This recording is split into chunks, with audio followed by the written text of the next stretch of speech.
Ja, grüß euch benannt und einen Sakrischgurden.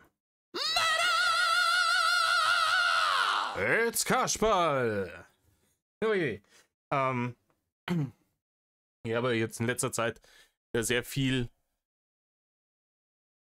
Dinge hochgeladen, die jetzt nicht unbedingt mit meiner Kernkompetenz zu tun haben. Ne? Also reagieren auf Reinis BS. Und die machen mir sehr viel Spaß. Ich kriege größtenteils positives Feedback dazu und das freut mich sehr. Auch die Kommentare freuen mich sehr. Wenn ihr dann selber sagt, hey, da und da, das geht mir fürchterlich auf den Zeiger und das und das kann ich nachvollziehen und so. Großes Kino, ich habe noch ein paar Themen zu dem Ding. Es passiert ja so viel. Ne? Ich kann im Notfall, wenn ich für so ein Video ein Thema suche, wo ich mich über irgendwas aufregen will, ich steige ins Auto, ich fahre 15 Minuten irgendwo hin und komme zurück und habe wieder irgendwas. Ne? Aber um jetzt mal wieder so klassischen Metal Kasper Content zu machen, bin ich ein bisschen in die Vergangenheit gegangen. Wir schauen uns heute an Drachenlord Stream Zusammenfassung vom 13.07.2018. Leute, das ist lange her, das war noch vor dem Schanzenfest. Warum schauen wir uns das an? Ne? Es ist einer dieser legendären Rage-Streams gewesen. Ne? Da haben wir hier bei Rendern hochladen, der gibt ihm einen 9 von 10. Mit dem Titel Hater, Kampf, Weinen und Rage. Richtig. Und in diesem Sinne bleibt mir nicht mehr zum Sagen, außer hockt euch her, sammelt mir, reißt euch ein Häube auf. Mir ginge einer in rein. Wichtig, Vergangenheitsreiner. Vergangenheitsreiner, beste Reiner, weil wenn man es vergleicht mit Gegenwartsreiner, ist immer hilarious. Es ist immer sehr, sehr, sehr lustig.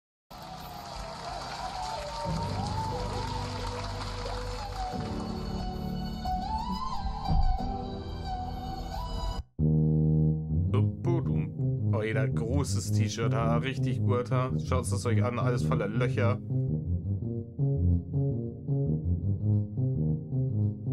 Aber wie kriege ich denn Löcher da hinten im T-Shirt?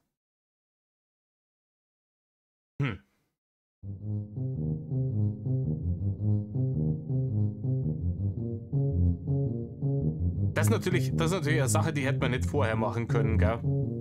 Oh, die Füße. Digga. Oh ja, warte mal. Ich bin auch ein Dulli. Weg damit. Schaut euch die Füße an. Ich hab's noch nichts verpasst. Ne? Er läuft hier rum. Die Plaute schaut ab und zu mal raus und hängt Poster auf. Das hätten wir halt vorher machen können. Bevor der Stream losgeht. Ich finde es im Übrigen lustig hier, die Liebe zum Detail bei dem Rahmen außenrum. Bogenschießen, Messer werfen. Das Bild irgendwie mit der Freundin aus Denken. Gronk und Blabli und so weiter. Ne? Aber ja, Poster aufhängen. Warum sollte man das denn auch vorher tun, wenn man ja auch das im Stream machen kann, während man sich mit Bande beschmeißen lässt? Und Rainer legt es weg, macht ihn nicht unglücklich. Kabelführung. Im Übrigen, diese Bohrmaschine ist, glaube ich, ja wirklich das einzige Werkzeug, was er irgendwie tatsächlich einmal benutzt hat und das halt dann immer nur für die winklerische Kabelführung. Oh, da muss jetzt ein Kabel von Punkt A nach Punkt B, da bohre ich einfach ein Loch in die Tür und dann lege ich da das Kabel durch. Ist ja wurscht, er lädt der eher Lor da. Ja, einfach die Tür aus dem Rahmen nehmen können und einfach das Kabel so am Boden entlang liegen. Aber da wäre mit den Elefantenstampferchen dann wieder oben drüber gestolpert. Ja, das hat schon Hand und Fuß, was er da macht. Ja?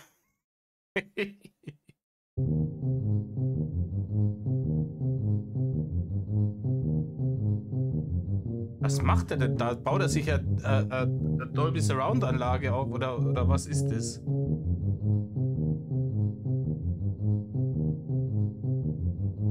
Alter, wie die kleinsten Bewegungen ihn schon stressen, das als Spades, ha?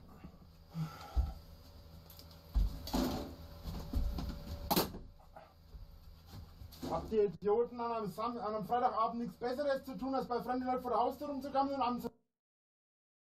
Idioten. Und nein, Rainer, haben sie nicht. Ja, die haben eben nichts Besseres zum Tor, als bei dir rumzugammeln. Das ist ihre Freizeitbeschäftigung, Reini. Nerven? Dann haut ab. Ihr wollt alles immer. Mich regt das auf, haut ab. Dann haut ab. Ohne weiteres Wort, einfach abhauen.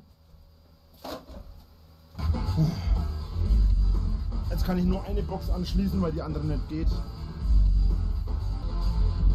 Ja, es hilft halt auch nichts, wenn du die eine Box dann doppelt so laut drast wie, ne? On the road, riders on the storm. Wie geht's dir? Mir geht's gut.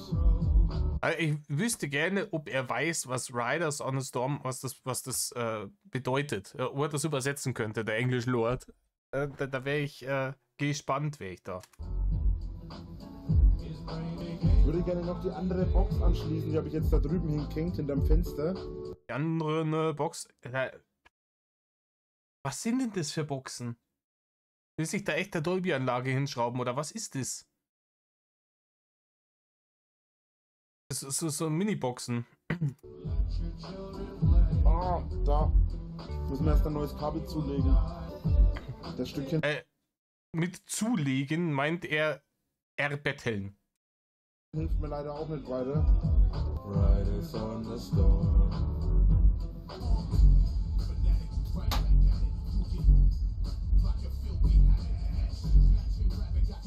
Oh, da fühlt er sie jetzt. Da hört er sich irgendeinen krassen Rap im Hintergrund an und jetzt fühlt er sich ja wie der Übergangster. Ja, in seinem Kopf war er gerade irgendwie im Lowrider-Metalmobil durch Compton oder sowas, durch Los Angeles und mit dem Arm so raus. Ja.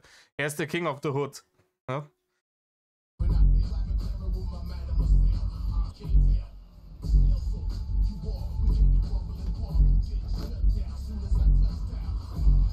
Weil ja der Bass auch wild. Wild. Ganz ehrlich, ne? Ich hoffe, ihr verzeiht mit, aber das ist die Qualität, ne? Die er uns gegeben hat.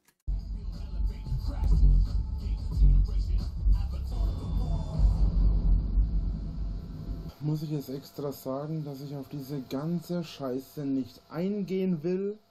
Könnt ihr es jetzt endlich mal lassen? Also im Ernst. Leider Gottes ist hier der Chat nicht dabei. Ich wüsste gern, auf welche Scheiße er nicht eingehen will.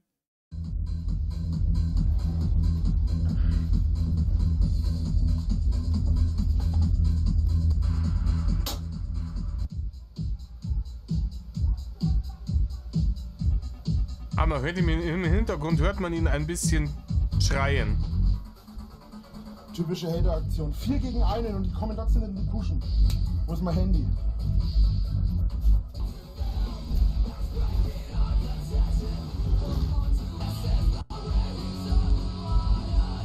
Ich würde sagen, die Hater haben verloren. Sie können sich nicht mal ein paar Wochen dran halten, geschweige denn ein paar Tage. Ah, das ist hier nach dem Stream, ne? Ich glaube, da hat er einen Tag vorher oder sowas. Ja, lasst's mir nicht lügen, einen Tag vorher, glaube ich, hat er das doch gesagt. Dass, wenn die Hater tatsächlich so viele sind, dann sollen sie irgendwie eine bestimmte Zeit, ich glaube, eine Woche oder einen Monat ihn nicht haten. Vollkommen dämlich auch einfach. Was hätten wir denn davon? Ne? Und es sind natürlich am nächsten Tag wieder Leute vor der Tür gestanden und das ist für ihn der Beweis, dass, weil wir nicht alle kollektiv uns an das gehalten haben, was er am Tag davor sich aus dem dicken Arschgebirge gezogen hat, ja, sind wir natürlich alles ganz fürchterliche Lügner und Schweine. Also pass mal auf. Es ist Aufpassen. jetzt 3 Tage her, 4 Tage her, dass ich gesagt habe, die Hater sollen mal beweisen, dass die Hater wirklich so viele sind. Im Sinne Ja, 3, 4 Tage ist es ja, hm? von, sie sollen nicht mehr haten hier, sie sollen nicht mehr auf YouTube haten und sie sollen vor allem die in Real-Life-Aktionen ablassen. Einen Tag oder 2 Tage später fliegt hier eine riesen Bombe rein. Einen Tag später gehen Leute hierher und schmeißen hier mit Steinen, die schon das 3., oder 4., oder 5. oder 10. Mal da sind. Ey, Ja, Rainer, ob die jetzt das 10. Mal da sind, das sei mal dahingestellt. Aber ich gebe dir jetzt mal, ich weiß, der Vergleich hinkt ein wenig, ne? Bitte zerreißt mich in den Kommentaren nicht. Ich weiß, er hinkt ein wenig, aber nur um es mal bildlich zu machen. Würde sich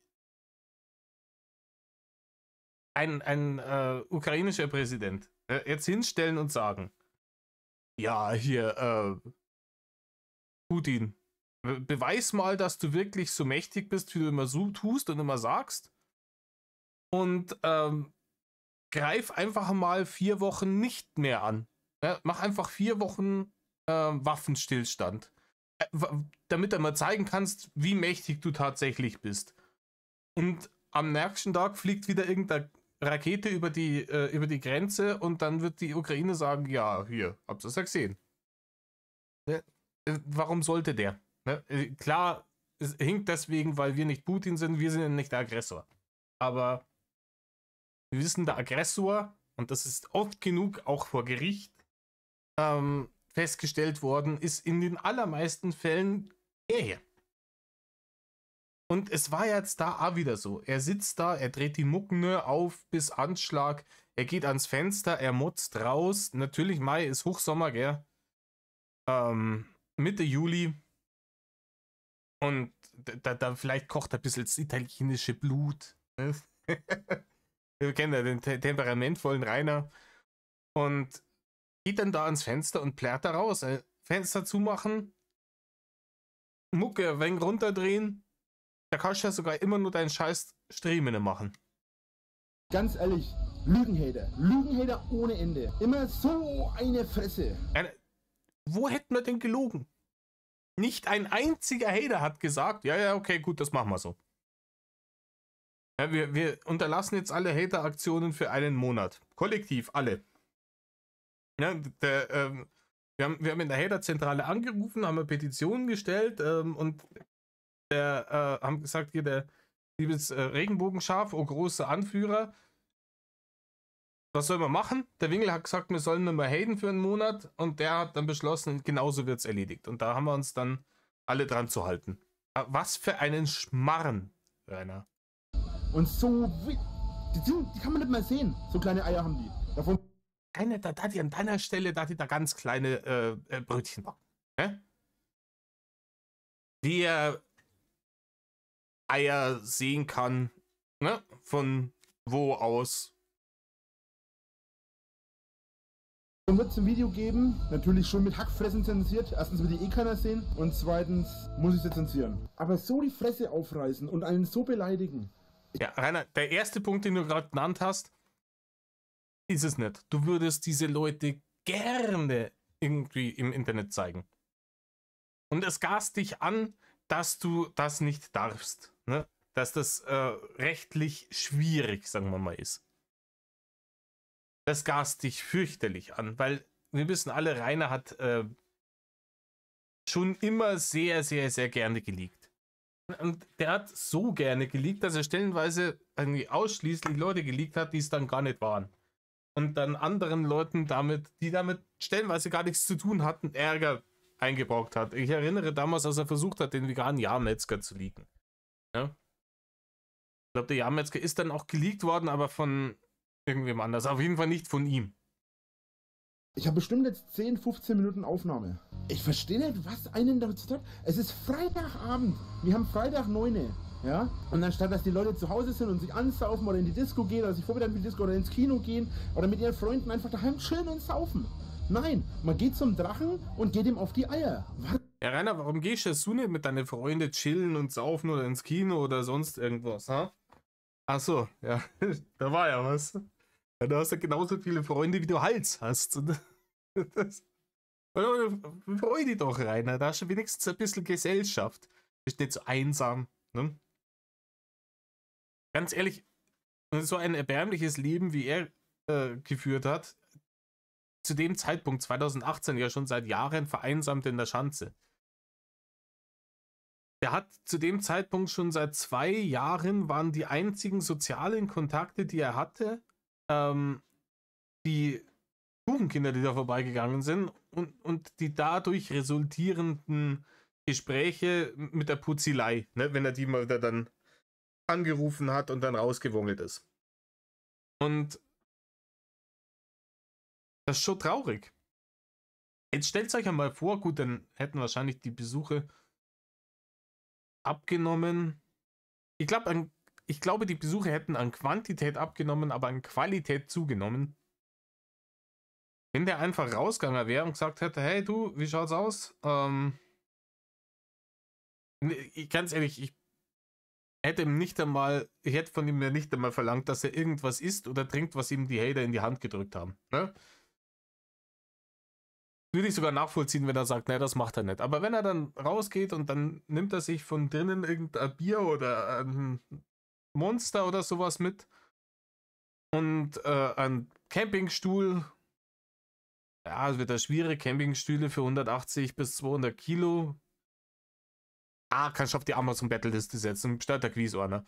Und dann hockst du da raus und wenn die kommen, gehst du raus, sagst, hey, wie schaut's aus? Ratsch mal wegen, ja? Hock mal her, sind wir mehrere, reißen wir uns eine halbe auf, quatschen ein bisschen.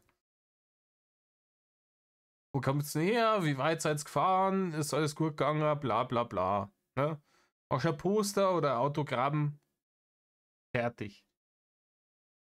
Ich glaube, da hätten wir tatsächlich sehr, sehr, sehr schöne Besuchervideos mitgekriegt, auch wenn es nicht so viele gewesen wären. Und ich glaube, er würde immer nur in der Schanze leben, wenn er mit dem Mindset an die Geschichte rangegangen wäre.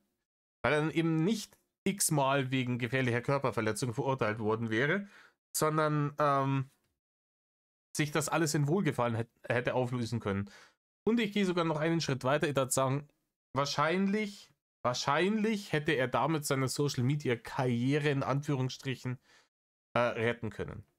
Also zumindest klar, die großen Vorstellungen, die er da gehabt hat, von denen hätte er sich schon auch trotzdem verabschieden müssen, von wegen bei einer Qualitätsoffensive Ende von irgendeinem Jahr, ich glaube 2019 war es oder so, wo er gesagt hat, er möchte bis Ende des nächsten Jahres 1 Million Abonnenten haben und innerhalb der nächsten 3 Jahre irgendwie der größte YouTube-Kanal in Deutschland werden. Vollkommen utopischer Stumpfsinn. Ne? Davon hätte er sich verabschieden müssen. Aber mit der Reichweite, die er schon hatte, hätte er da, glaube ich, tatsächlich was machen können. Und danach noch so ein bisschen diese Dulli-Persona akzeptieren, die man ist. Und diese Lolkau-Existenz und sich dann da einfach hinhocken und ja, hier Brot und Brötchen oder so einen Krampf machen. Nicht mehr über irgendwelche Hater schwadronieren, einfach diesen Dulli-Content, den ja tatsächlich dann auch Leute gefeiert haben. Aber natürlich, weil es Dulli-Content war. Und da wäre einiges möglich gewesen. Man hätte dann auch wirklich, keine Ahnung, der hätte ja draußen mit denen auch irgendwie Videos machen können. Der hätte die Leute interviewen können. Daraus Content machen. Sagt, hey, hock, steh her. Ne? Unterhalten wir uns ein bisschen. Ne? Wo erkennst du mich? Warum bist du da? Hin und her. Aber so weit denkt er wieder nicht. Ne? Das wäre auch wieder harte Arbeit gewesen. Ist der nächste Punkt, ne? Weil sich da hinstellen und Brüll heulen und den Hass der Hater schüren, wie er das damals so schön formuliert hat, um mehr Aufmerksamkeit zu bekommen, natürlich viel einfacher. Ja? Und hier die Opferrolle und den harten Macker raus hängen lassen. Warum macht man sowas? Da hätte ich Warum? 100.000 bessere Sachen zu tun. Aber er ist echt bescheuert. Rainer, du hast überhaupt nichts Besseres zu tun. Rainer, du sitzt hier am Freitagabend, ne, und hast nichts Besseres zu tun, als vor ein paar hundert Hanseln dich im Internet darüber jetzt zu echauffieren, dass am Freitagabend die Leute vor deiner Haustür nichts Besseres zu tun haben. Das ist Dummception ist das, ha? Dumm. Die sind zu siebt und die sind von mir. Reini, vor 5 Minuten waren es nur 4. Wo sind jetzt die 3 schon wieder hergekommen? Haben da 3 von denen haben dann, keine Ahnung, Zellteilung gemacht, ne? Und sich selber geklont. Ups, waren es 7. Laber doch kein Müll. Ich würde mal, wenn du dir irgendwelche Anzahl von Hatern irgendwie herbeilügst, dann würde er vielleicht, keine Ahnung, eine kleine Notiz machen oder sowas. Machst so einen Notizzettel, wo du unten immer die aktuelle Hater-Lüge draufschreibst, ja, damit du dann wenigstens innerhalb von einem Stream bei der gleichen Geschichte bleiben kannst und nicht 2 Minuten später auf einmal aus 4 7 geworden sind. Weggerannt. 4, ja? 4 Leute. Erst waren es zu viert, als ich raus bin. Ich mach das, die haben mich nicht kommen sehen, ich mache das Tor auf und die rennen erstmal eiskalt weg. Ey, die sind 4 gegen einen. Ja, Reini, dass die wegrennen, das braucht man ihnen aber auch nicht verdenken, weil du dazu neigst, Leute mit Dingen anzugreifen, die als Waffe geeignet sind. Weswegen du ja wegen gefährlicher Körperverletzung verurteilt wurdest. Das muss man immer wieder dazu sagen. Und ja, ich hätte jetzt auch keinen Bock. Du hast ja dann da auch irgendwelche mit Pisse gefüllten Ballons auf die Leute geschmissen oder mit Farbe und Äxte und Tassen und hast nur nicht gesehen, was da alles geflogen kommen ist. Ja, da wäre ich auch erst einmal vorsichtig. Freilich. Wenn du dann da alleine rausgewungelt kommst, ohne irgendwie improvisierte Waffen in der Hand, würde ich mich dann der ganzen Geschichte auch wieder deutlich entspannter nähern. Aber freilich hab ich keine Lust, dass du mir irgendwie eine Tasse an die Rübe wirfst. Oder einen Ziegelstein oder was es war. Und dann der eine telefoniert rum, ja, kommt mal her. Und dann noch mal 3 daher. Und Alter, ohne Scheiß, was für Hölle? Ja, genau so ist es passiert. Rainer, wahrscheinlich waren es 2. Meine Theorie ist, es waren 2 Leute. Verzeihung. Es waren 2 Leute. Die hat er erst zu 4 aufgepumpt. Und dann ist es ihm im Hirn gekommen, scheiße, 4 ist dann doch immer noch zu wenig. Und dann hat er es auf 7 aufgepumpt. Dann hat er festgestellt, scheiße, das werden die merken, dass sie gerade belogen haben. Und jetzt zieht er sie irgendeine hanebüchene Story raus, wie er von den 4 auf die 7 gekommen ist. Und Reinhard, ich sag's dir, wie es ist, ich würde Geld drauf wetten, dass es +2 waren. Schaden ist es. Kommen Sie nochmal her und dann sind sie so feige, dass die von mir wegrennen. Zu siebt. Ohne Scheiß. Ein Atomfacepalm würde dafür nicht ausreichen. Oh, jetzt bin ich total nass geschwitzt, ey. Mir geht's gut gegen meinen Speck. Autsch, ich gehe. Dann tschüss, hau ab und bitte lass dich hier nicht mehr blicken, Kroko. Tu mir bitte den Gefallen, du hast schon 2 Accounts hier verscheuert. Ich habe keinen Bock mehr auf dich. Ganz ehrlich. Geh bitte irgendjemand anderen auf die Eier, aber geh.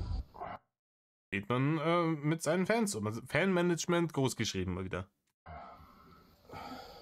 Ganz im Ernst, ey. Respekt, dass du dich nicht fertig machen lässt und weitermachst. Das Problem, der Witz daran ist, das ist cool, Tom, dankeschön, aber weißt du, was der Witz daran ist? Ich habe nichts davon, außer Stress. Ja, Rainer, der Witz daran ist, dass du das weißt, dass du nichts davon hast, außer Stress. Und dass du aber nicht checkst, dass auch dieser Tom das hier gerade geschrieben hat, um dich zu manipulieren, um dich tanzen zu lassen. Damit du ja auch weitermachst. Damit die Selbsterkenntnis auch niemals kommt. Ich meine, klar, da braucht man kein Psychologe sein, um zu wissen, dass bei ihm das mit der Selbsterkenntnis so eine Sache ist, die wird niemals eintreten. Niemals. Also den hätte man dazu nicht mehr anstacheln müssen mit so Sachen wie, boah, ich finde das so toll, dass du das alles so aushältst. Aber ja, Reini checkt beides nicht. Ne? Nicht ansatzweise die Abonnenten, die ich eigentlich meiner Meinung nach genug bin, aber ich habe nicht ansatzweise die Abonnentenzahl, die ich meiner Meinung nach verdiene. Ja, das ist richtig. Ne? Du hattest, ich weiß nicht, zu dem Zeitpunkt, was hat er da gehabt? 2018. Was werden es gewesen sein? Ja, der helft's mal, Juli 2018, wie viele Abonnenten hat er da gehabt? Ich weiß es nicht. Ich würde schätzen, weil der Play-Button ist erst ein paar Jahre später kommen, wahrscheinlich so um die 40.000, 50.000 sowas, wenn es hochkommt. Ne? Und da gebe ich ihm recht, das ist nicht die Anzahl, die er verdient gehabt hätte. Ne? Also verdient hätte er gehabt, ich weiß es nicht, 10 andere Deppen im deutschsprachigen Raum, die genauso deppert sind wie er und sich das unironisch anschauen. Das wäre die Abonnentenanzahl, die er meiner Meinung nach verdient hätte. Ich habe nicht ansatzweise die Möglichkeiten auf YouTube irgendwas zu machen. Andere YouTuber meiden mich nur, weil ich so viele Hater habe. Die Hater machen meinen Twitter-Account kaputt, meinen Facebook-Account kaputt, machen oder versuchen alles daran, meinen YouNow-Account und meinen YouTube-Account kaputt zu machen. Wie viel Twitter, Facebook und YouNow-Accounts er damals noch hatte. Im Übrigen, ich glaube, der letzte YouNow-Account, der ist vor kurzem gelöscht worden tatsächlich. Wenn mich, hatte das, was bei Ofi, bei irgendjemandem, ne, ist gelöscht worden. Ist es wohl erst irgendwas an diesem Account verändert worden? Dann sind die Bots angesprungen, die da programmiert wurden, um Alarm zu schlagen, wenn an dem Account irgendwas geändert wird. Und dann ist er gelöscht worden. Und ich glaube, das ist so eine ähnliche Sache wie letztes Jahr mit dem Sektenmanifest. Im Übrigen, Sektenmanifest, wir machen weiter. Ja? Sind beides arbeitendes Volk. Wir finden unsere Termine, wir machen auf jeden Fall weiter. Ne? Keine Sorge, Sektenmanifest geht weiter. Aber ich glaube, da wurde ausprobiert. Ne? Da wurde halt ausprobiert, so, keine Ahnung, ne? Wenn ich jetzt auf diesem YouNow-Account irgendwas mache, wie ist da die Reaktion? Hm? Und es sind halt bei uns hier im Hader-Hauptquartier sind schon wieder überall die Alarmglocken losgegangen und die roten Lampen angegangen. Ja? Alarm Met leuchtet auf. Und dann hat er festgestellt, okay, die sind da noch dran. Dann machen wir den mal zu, den Account. Ich bin der Meinung, Reini wird nochmal versuchen, auf YouTube einen Account zu erstellen. Und da wünsche ich ihm recht viel Spaß dabei. Weil, hey, sogar wenn YouTube sagen würde, okay, wir lassen ihn den Account haben, kann niemand YouTube dazu zwingen, ihn zu verpartnern, damit er dann auch Barrene verdient. Und das Barrene verdienen auf YouTube ist auch nicht mehr so einfach, wie es einmal war, als Reini da damals seinen Account aufgemacht hat. Ist ja auch zu erwähnen. Der YouTube-Algorithmus ist inzwischen schwierig zu handeln. Vollkommen random. Und da werden stellenweise Sachen irgendwie dann auf ab 18 gesetzt, was man sich absolut nicht nachvollziehen kann. Wird einfach automatisch. Vor allem, du lädst irgendein Video hoch, das ist grün. Du legst einen Veröffentlichungszeitpunkt fest und dann ist es veröffentlicht, ist immer noch grün, Viertelstunde später ist es auf einmal ab 18. Keine Ahnung warum. Also Reini, also ganz ehrlich, ich glaube, ich fände es unterhaltsam. Ich fände es unterhaltsam, weil er immer sagt, ja, er hat das ein YouTube-Account wieder. Ich würd ihn gerne sehen, wie er jetzt wieder einen YouTube-Account hat. Und dann YouTube zwar sagt, ja, du kannst jetzt deinen Account machen, aber verpartnert wirst du nicht. Ne? Wie viel dann auf YouTube tatsächlich Content kommt, wenn da keine Barrende damit zu verdienen sind.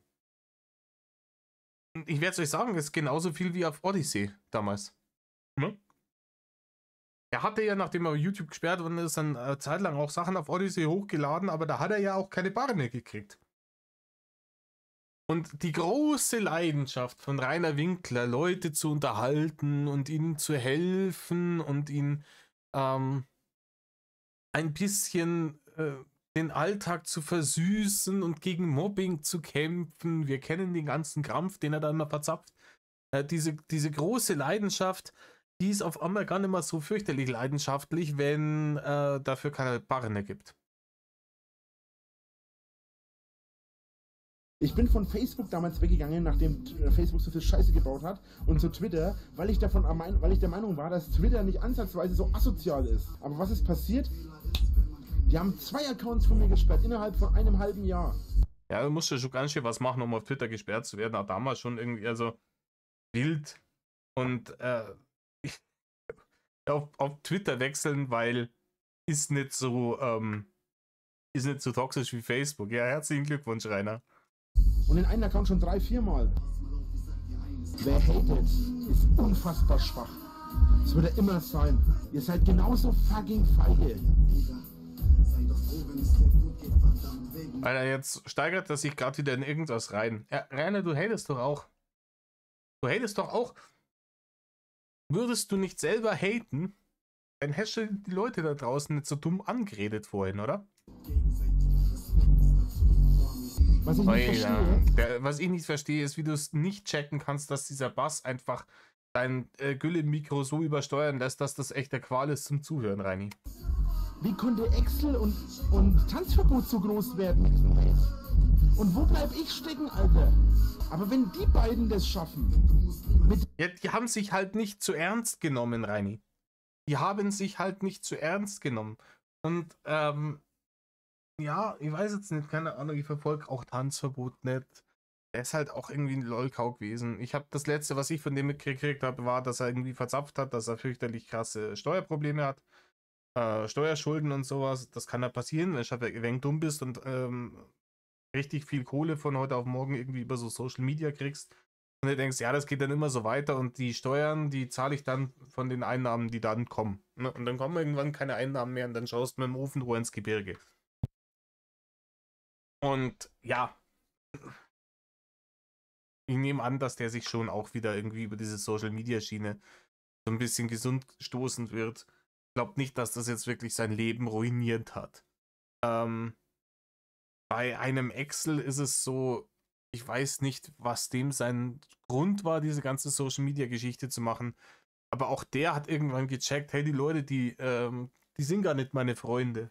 Die wollen einfach sehen, wie ich mich kaputt mache und wie ich mich im Internet vollkommen zum Horst mache. Und dann hat er gesagt, macht er nicht mehr mit. Und das war eine kluge Entscheidung. Ich glaube, in der Zwischenzeit, er ist ja immer mal wieder, dass er streamt, aber nicht mehr so exzessiv. Und ich glaube, Haupteinnahmequelle ist Bürgi bei dem. Ne?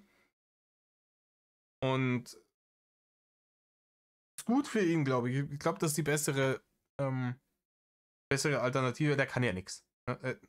Sind wir mal ganz ehrlich. Und auch diese Geschichte, die dann letztes Jahr irgendwann einmal gekommen ist, wo er erzählt hat, dass irgendwie Rainer in seinem Discord mit seinem Luan geflext hätte, die kaufe ich ihm nicht ab. Ne? Das klingt nicht nach Reini. Also, dass er mit dem Luan flext, klingt schon nach Reini, ne? Aber so wie Axel das dargestellt hat, kaufe ich ihm das nicht ab. Reini hat viel verabscheuungswürdige Scheiße gebaut in seinem Leben. Aber das weiß ich nicht. Ne? Ich glaube, dass da ein wenig Lülülü dabei war. Ich glaube, dass da vielleicht bei Axel die ein bisschen Aufmerksamkeitsdrang gekickt hat.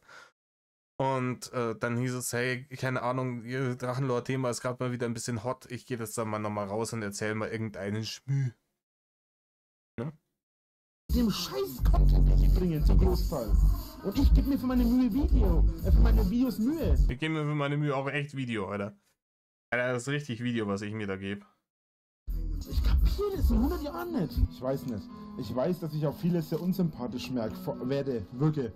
Vor allem, wenn ich sowas mache wie jetzt gerade. Ich verstehe beim besten Willen nicht, wie Tanzverbot sympathisch wirken kann. Und was ist mit Axel? Reini, es gibt ein Geheimnis bei diesen Leuten. Gerade beim Tanzverbot, ja, der hat auch Scheiße gebaut. In dem Tanzverbot-Thema bin ich auch nicht so krass drin. Aber das Schlüsselwort ist nicht sympathisch zu wirken, sondern sympathisch zu sein. Ne? Sich zumindest sympathisch zu verhalten. Und der Grund, warum du nicht sympathisch wirkst, ist, weil du einfach ein unsympathisches Stück bist. Ne?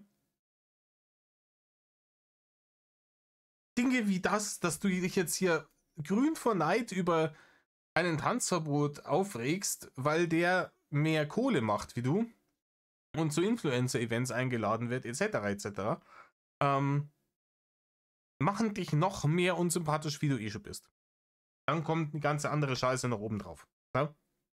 Die anderen dummen Kommentare über gewisse geschichtliche Vorkommnisse und alles, was mit Bärchen zu tun hat und. Alle möglichen Discord- und TS-Leaks, der ganze Schmü. Und das ist eben der Punkt. Du versuchst sympathisch zu wirken, wenn du dich gerade zusammenreißen kannst und hier den lustigen Internet-Onkel spielen willst. Aber bist du halt nicht und du hältst es nicht lange durch. Weil der Narziss-Oger dann wieder, das ist hier deine Version vom Hulk. Nur halt andersrum. Du bist immer unsympathisch und manchmal kannst du dich zusammenreißen und wirst dann ruhig und tust so, als wärst du jetzt irgendwie der besonnene, hier geistig und moralisch Überlegene in der ganzen Auseinandersetzung. Das ist halt der Krampf. Der macht zu 90% Streams und dann geht er her und haut sich auf den Bauch, auf den nackten Bauch wohl noch gemerkt. Alter, dann lösch dich. Wenn ich dir nicht passe, lösch dich selber. Ganz ehrlich. Akzeptier, dass es Menschen auf der Welt gibt, die nicht deiner Meinung sind. Ja, Rainer, akzeptier, dass andere dicke Dullis in YouTube Deutschland gibt, die mehr Erfolg haben damit als du. Ne? Akzeptier das. Ihr gebt mir immer die Schuld an allem. Aber ihr seid doch für den Content, den ihr schaut, selber schuld. Und Lülülü, bitte tu mir den Gefallen, hör auf mit Lülülü. Hater bringen zu 99% Lügen. Das weiß jeder. So gemeldet. Da ist der Spiegelort wieder ruhiger sagt, oh, er weint. Ne? Wie das denn auch wieder sein kann, dass er sagt, keine Ahnung, er regt sich jetzt darüber auf, dass die anderen irgendwie mehr Kohlen verdienen wie er und ne? Dann sagt irgendjemand Lülülü und löscht dich und dann fängt er zu weinen an wie ein kleines Mädchen. Was hast du mich jetzt gemeldet? Ich habe freilich hat er dich gemeldet. Reini, du hast gerade deine Zuschauer wüst beschimpft. Keine Social Media Plattform sieht das gerne. Keine. Der Grund, warum du bei, was war das? Kick, glaube ich, nicht verpartnert wurdest. Kick war es, glaube ich, oder? War, dass die sich angeschaut haben, was du da machst und festgestellt haben, dass das kein gesundes Verhältnis ist, ne, zwischen Creator und Zuschauern. Und dass du, ich weiß nicht, in ein paar Wochen zigtausend Leute gebannhammert hast. Und dann haben die gesagt, nee, hier so einen toxischen Bullshit, den wollen wir ja nicht. Kannst hier gerne streamen, aber Geld kriegst du von uns dafür nicht. Selbst wenn du jetzt denkst, du kommst nie wieder, es manchmal schwerfällt und du denkst, das Leben hat keinen Sinn, guck die Sonne, gib nicht auf. Selbst wenn du jetzt... Alter, wie er dann mit so schmalzigen Geschichten hier... Was ist das, Bushido? Das ist wieder am Mana tanken ist. Wisst ihr, was das Geile ist? Das Geile ist, dass du hier hockst und heulst, weil irgendjemand gesagt hat, lösch dich und lülülü. Ich werde stärker aus der ganzen Aktion hervorgehen als ihr. Das sieht man, Rainer. Du wirkst sehr stark gerade. Alle. Und im Übrigen auch Vergangenheits-Rainer sehr prophetisch. Ne? Und, ja, dann muss er mit den Knöcheln knacken. Ne? Richtig harter Mann. Ne? Er ist stärker aus dem hervorgegangen wie hier alle. Das würde ich jetzt gerne mal sehen. Also ich würde ja gerne mal Mäuschen spielen in Zobis, da in der Pension. Ne? Das sollte nicht auffallen. Ich nehme an, da sind wahrscheinlich mehrere unterwegs. Ne? Mäuse. Und dann schauen, wie viel stärker er aus der ganzen Nummer hervorgegangen ist. Ne? Wie krass überlegen er uns jetzt allen ist. In der Situation, in der er da ist.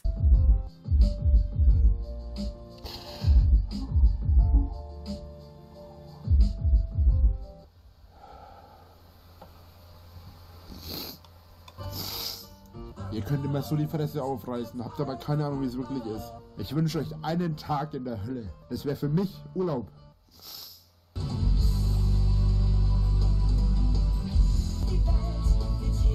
Ah ja, Digimon Soundtrack, ha? Auf wie geht's?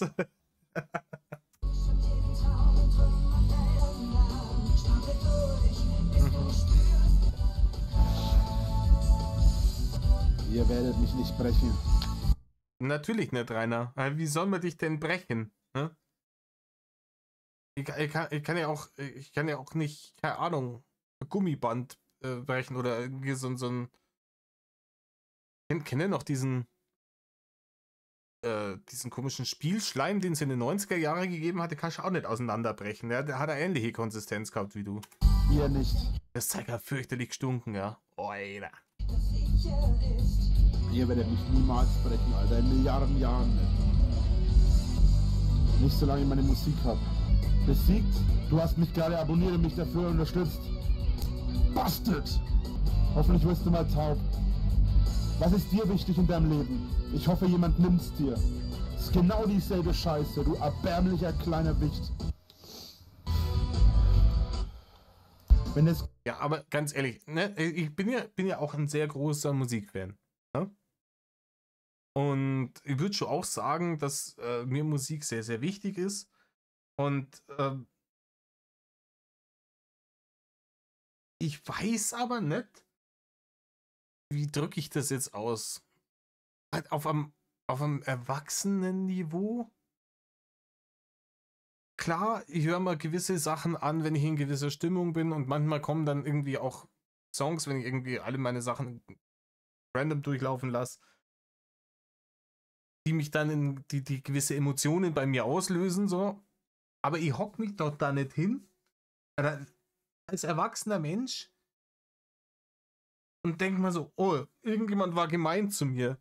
Jetzt höre ich mir irgendwelche Scheiße an, irgendwie von Bushido, geht nie auf, bla bla bla.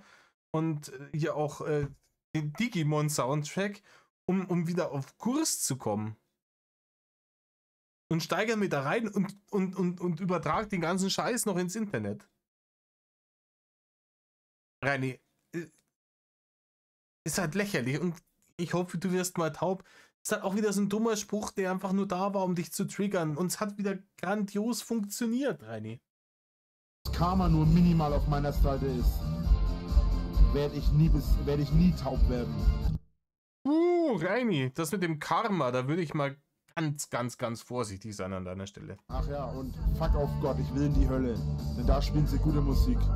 Ja, ne, ist auch wieder so ein Dulli-Spruch, ganz ehrlich. Aber da habe ich neulich auch schon wieder was dazu gesagt, glaube ich. Von wegen, war das auch beim Sektenmanifest? Ja, in der Hölle spielen sie gute Musik und so, bla bla bla. Das kommt jetzt darauf an, da kann man jetzt irgendwie philosophisch werden und sagen, die Hölle als Konzept des Ortes, an dem man leidet, da wäre dann, keine Ahnung, für mich Volksfest der Volksmusik, ne? Bis in alle Ewigkeit, da würde ich zum Beispiel sehr drunter leiden, ne? Das wäre dann meine Hölle. Ich glaube, also das eben, ist ja das einfach für jeden die Vorstellung einer Hölle was anderes ist, ne? Weil jeder was anderes fürchterlich schlimm findet. Ich raub dir Hörstel und Augenlicht. Come on, bitch. Showtrennen War das ein Trau dich kommt zu mir? Vorhin hast du nur beschwert, warum die Leute da sind. für Barren verkauft, deine Würde für ein paar Barren. Die Hater haben das erreicht, was sie wollten. Sie haben gewonnen. Das Geld von Hatern an. Du verkaufst deine Prinzipien. Wisst ihr? Ja, das ist richtig. Das ist sehr, sehr richtig. Und ich bin jetzt sehr gespannt, was er darauf sagt, weil, ja. Er tanzt. Ja, er tanzt auf diesem digitalen Marktplatz, der sich YouTube schimpft, tanzt er für die Leute, die er verabscheut, einfach weil die ihm Kleingeld hinwerfen. Stellt sich aber selber als den großen Zampano dar. Er ist der die Kontrolle über alles hat, ne? Er ist der super tolle Internetstar. Er hat eigentlich viel mehr Abonnenten verdient und alles. Also, da ist einfach wieder ein dermaßener Knick in der Selbstwahrnehmung, das ist echt wild. Das ist echt wild. Entschuldigung, meins Handy ist gerade losgegangen. Ja. Ist krasser Shit. Ist krasser Shit. Was die Ironie ist, ich habe heute Morgen noch gedacht, das ist einer meiner Glückstage, die selten genug sind, weil ich heute einen Igel gesehen habe. Echt süßer Igel. Das letzte Mal, dass ich wirklich Glück erfahren habe, war letzten Monat vor einem Jahr. Eine Situation, die mich ironischerweise seither fast jeden Tag glücklich gemacht hat. Ja, das ist ja wieder vage mit irgendwelchen Geschichten. Nein, ich glaube nicht, dass du wirkliche Glücksmomente hattest, seit diese ganze Social-Media-Scheiße losgegangen ist bei dir. Ich bin mir nicht sicher, wie das davor bei dir ausgeschaut hat, aber jeder von uns kennt es. Ne? So einen richtigen Glücksmoment, wo man einfach nur glücklich ist. Und ich glaube nicht, dass Reini sowas gehabt hat sagen wir mal in die letzten, wenn wir uns 2025, sagen wir mal in den letzten 12 Jahren. Klar hat er irgendwie so oberflächliche Glücksmomente gehabt, wenn jetzt mal gerade wieder das Dopamin nach oben geschossen ist, aufgrund von irgendeiner geringfügigen Bedürfnisbefriedigung. Ne? Hier, der Mann von Lieferando ist da und bringt mal Wäschekorb voll mit Klump. Ja, da ist er kurz glücklich. Aber so ein richtiger Glücksmoment. Weiß ich nicht. Ist, glaube ich, ich glaube, ist bei ihm nicht, mindestens seit 12 Jahren nicht mehr passiert. Ich würde sogar so weit gehen und sagen, dass wahrscheinlich noch von bevor Rudi das Zeitliche gesegnet hat. Ach, ich Idiot, ich habe das Handy einstecken. Antidrache, du bist das absolut Letzte. Wisst ihr, was jetzt das Geile ist? Für meine Beleidigungen von vorhin werde ich vermutlich für meine Beleidigungen von vorhin im Stream werde ich wahrscheinlich eine schöne Strafe von Juno kriegen. Sehe ich schon kommen. Ja, Reini, wenn du das schon kommen siehst und weißt, dass das so ist, warum beleidigst du irgendwie Leute im Stream, ne? Ich will dir sagen, dass Kakashi gebannt wurde von Juno, weil die unterbelichteten Hater ihn gemeldet haben. Was? Kakashi ist gebannt worden. Hä, wie konnte Kakashi gebannt werden? Wer zum Teufel ist Kakashi? Ja? Muss ich das auf dem Schirm haben? Bin ich erst so ein 19-0er oder warum sagt mir Kakashi nix? Er wurde von Juno hat ihn gebannt. Komplett oder nur aus meinem Stream? Ich habe mich schon gewundert, wo er ist. Ey, ohne Scheiß. Na super. Einen meiner besten Zuschauer hier bannen die. Die Inkompetenz auf dieser Seite ist manchmal echt unfassbar. Wisst ihr, Krokolas ist ja da, der schon 3-mal gesperrt wurde bei mir. Und Kakashi, der noch nie was gemacht hat, fliegt raus. Wenn du nur über Juno meckerst, musst ja nicht hier bleiben. Kannst ja woanders streamen. Oh, kein anderer will dich als die billigsten Seiten. Ah ja, dieser Slow Clap, den habe ich ja so gefressen. Einfach. Da wäre ich jetzt wieder Matt. Ne? Wie man sich da hinhocken kann, ne? Arrogant wie König Arsch von Frankreich höchstpersönlich, sie da hinhocken mit diesem Slow Clap und sich fühlen, wo man eine halbe Stunde vorher, das ist ja hier zusammengeschnitten, ich glaube, der ganze Stream wird länger gegangen sein als 13 Minuten, noch heulend da gesessen ist und sich gedacht, die sind im Internet, sind die alle gemein zu mir. Hat Mama das für dich geschrieben? So viel Intelligenz wie ein Schuhschlappen. Würde dir aufhören, mir Mails zu schreiben? Unqualifizierten Blödsinn lese ich ohnehin nicht. Das gilt für alle. Sorgt bitte dafür, dass ihr nicht von den Hatern gefunden werden könnt in Real Life. Am besten einen blinden Account machen. Wo ist deine Freundin jetzt? Wo ist mein Buch? Es geht dich nichts an. Solltest du mal lesen. Wäre nicht mal eine Idee, so ein Buch zu schreiben. Das ist auch wieder so gut, was die Leute alles nichts angeht. Auf der einen Seite erzählt er dann immer von seinen Freundinnen aus Denken und spinnt da wilde Geschichten zusammen, auch im Stream, ne? Und der hat sogar Kevin Wolter angelogen mit seinen Freundinnen. Damals ist es auch wild. Aber und dann, wenn da irgendjemand dann auf einmal geht's die Leute nichts an. Ist klar, Rainer. Buchtitel, das geht dich nichts an. Jetzt reicht's, Kroko, ich hab die Schnauze voll. Tu mir bitte den... Nein, du hast doch von dem Kroko schon 3 Stunden vorher die Schnauze voll gehabt. Was ist das los? Warum ist der Eumen nur da? Ich kann den abonnieren nicht nochmal. Lass mich in Ruhe. Leer. Warum sauft ihr immer meinen Kaffee, Leute? Großartig. Das Wasser ist leer. Ja, das ist fürchterlich. Ja. Jetzt muss er tatsächlich aufstehen und rüber wongeln, ein Zimmer weiter und sich dann da irgendwie das Brackwasser aus die alten Bleileitungen rauszapfen. Ein guter Kaffee, ja.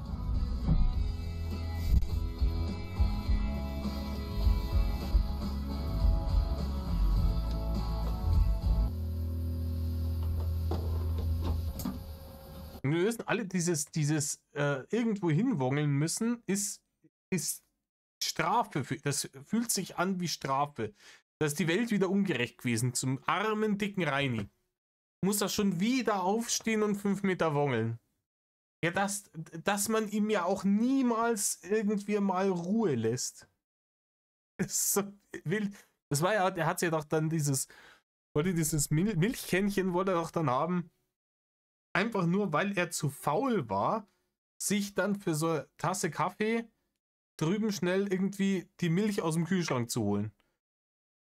Oder einfach ein x-beliebiges bestehendes Gefäß zu nehmen, da Milch reinzufüllen. Nein, die Milch ist ihm immer vergammelt, weil er es da im Sommer einfach im Streamingraum hat stehen lassen. Und ganz ehrlich, dann rübergehen und die Milch wieder in den Kühlschrank räumen, das ist eine Zumutung exorbitanten Maßes. Ganz fürchterlich ist das. Alles Hate und Mobbing.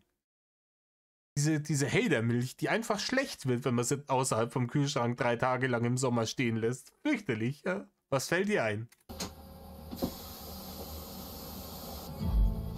Achso, stimmt, er hatte dieses Waschbecken da hinten dran.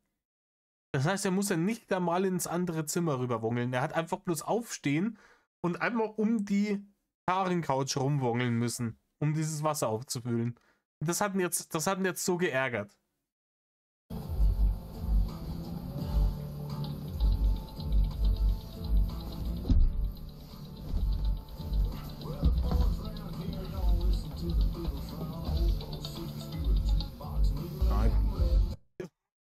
Oh, das ist ein Bild für Götter. Die arme Rückenlehne von der Zaren-Couch. Die arme Rückenlehne. Aber da ist halt auch wieder. Ne? Rainer, das ist eine unvorteilhafte Körperhaltung, um dich da im Internet zu präsentieren. Ne? Obwohl, das erinnert mich jetzt dann wieder an den von da aus gesehen Zukunftsrainer, von uns aus gesehen Vergangenheitsrainer, wie er dann, wann das, 2023, 5 Jahre später am Zarenstein gesessen ist. Da, genau dieselbe Ding. Die Wampe, wie sie eben auf den Oberschenkeln liegt, dieser dämliche Gesichtsausdruck, irgendwas zum Saufen in der Hand. Really? Fett im Leben. Sitzen. Ihr werdet schon noch merken, dass mein Handy unüberwindbar ist. Ja, auch der Satz schlecht gealtert, Rainer. Du hast dein Handy einmal irgendwie aus 1,20 Meter Höhe fallen lassen am Bahnhof und da war es kaputt.